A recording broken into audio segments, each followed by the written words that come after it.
Өлгеннен соңғы достар.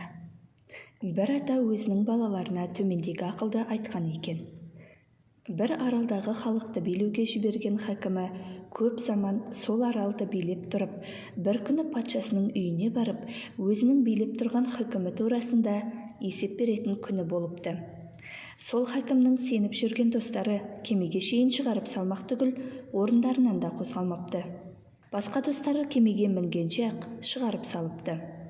Және біреулері хакімнің «маған жақсылығы аз, тіпті жоқ қой» деп жүргендері онымен бірге жөнеліп, кемеге бірге мініп, патшаның тақтына шейін бастап барып, пайдасына сөйлеп, сонда оған патшадан кешу болыпты.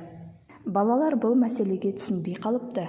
Сонда атасы айтыпты: «Адамдардың дүниеде осындай 3 түрлі достығы боладыр. Сол достарын қашан бұ жиһанда тәрк қылып, хисап берген уақытта таниды. Әуелгі достар ақша, уа мүкіммал. Олар адамды шығармақ түгіл қозғалмайды. Екінші достар тоған туысқан, ізгі таныстар, ең болмаса қабырға шейін шығарып салады. Үшінші пенденің еткен жұмыстары.